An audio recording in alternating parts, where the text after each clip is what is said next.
Hello student, मैं doctor Bharat Kumar और आप लोग पढ़ रहे हैं एमए प्रीवियस का भौगोलिक चिंतन वाला पेपर।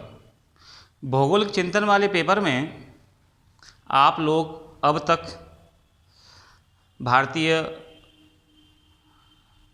लोगों का भूगोल में योगदान,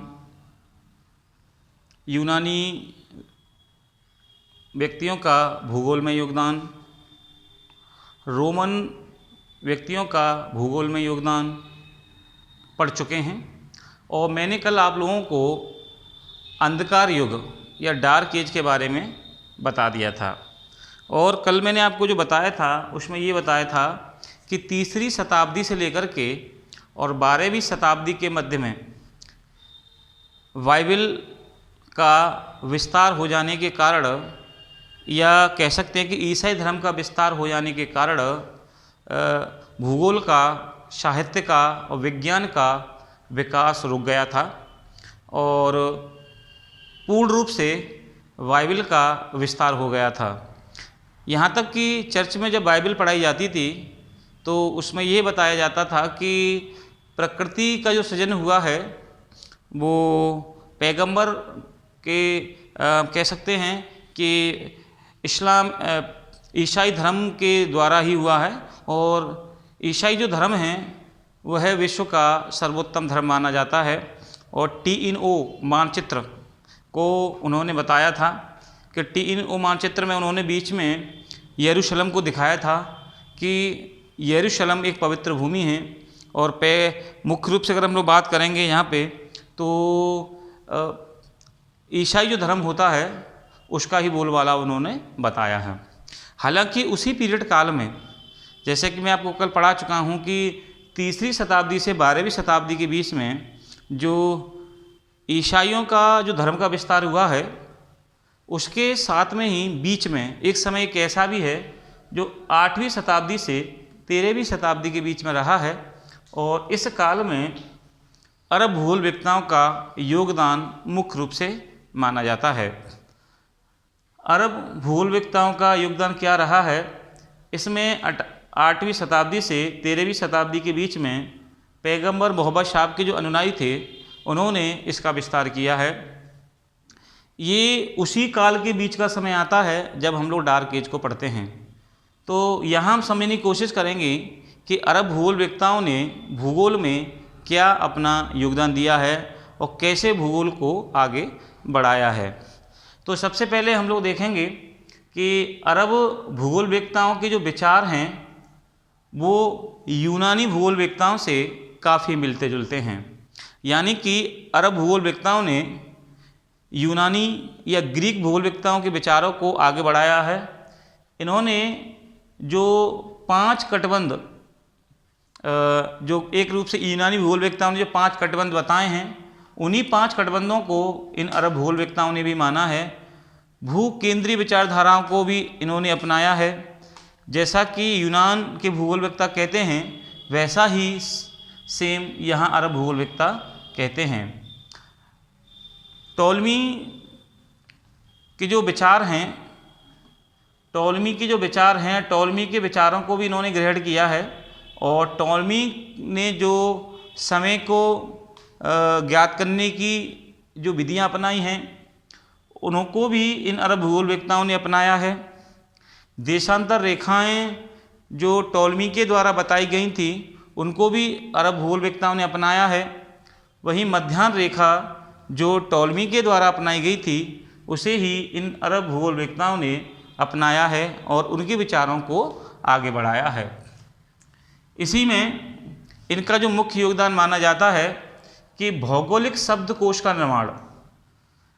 सबसे पहले पूरे विश्व में भौगोलिक शब्दकोश का मतलब होता है कि एक ऐसी डिक्शनरी जिसमें हर भूगोल के शब्द का अर्थ होता है, उसे शब्दकोश कहते हैं। तो पूरे विश्व में सबसे पहले भौगोलिक शब्दकोश को बनाने का कार्य जकाउत ने किया था और जकाउत ने विश्वकोश बनाया था। तो भूगोल का जो विश्वकोश है उसको किसने बनाया? जकाउत ने बनाया। इसके अलावा इखनान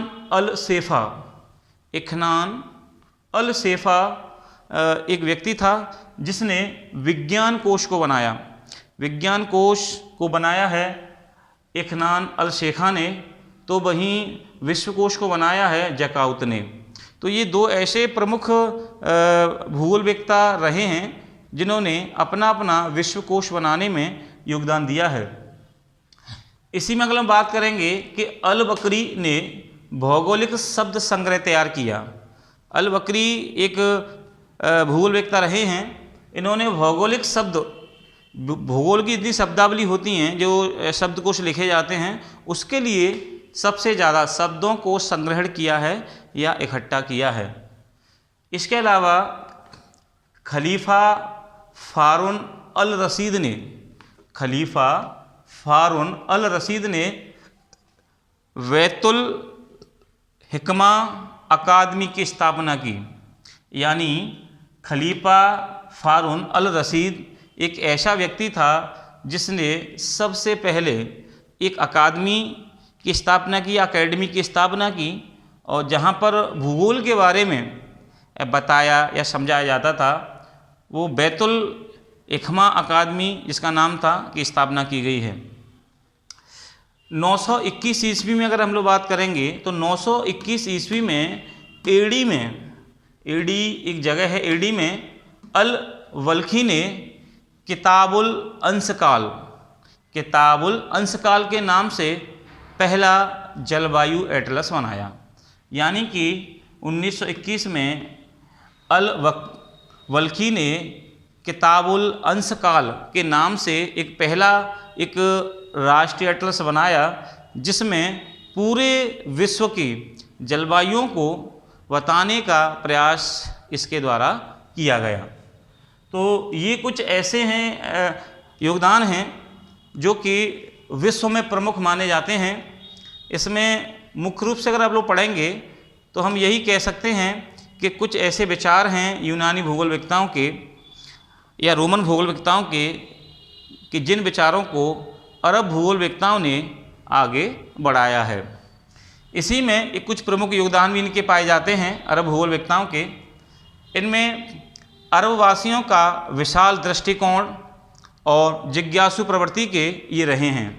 यानी जो अरब भूगोलवेत्ता रहे हैं ये विशाल दृष्टिकोण रखते थे और जिज्ञासु प्रवृत्ति यानी कि नई नई खोज करने में ये मुख्य रूप से रहे हैं और ये जिज्ञासु प्रवृत्ति के भी जाने जाते हैं।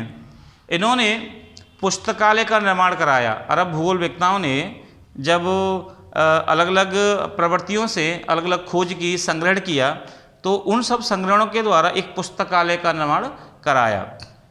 इसके अलावा इन्होंने अरस्तु, टॉलमी, आर्यभट्ट के ग्रंथों का अनुवाद भी किया है।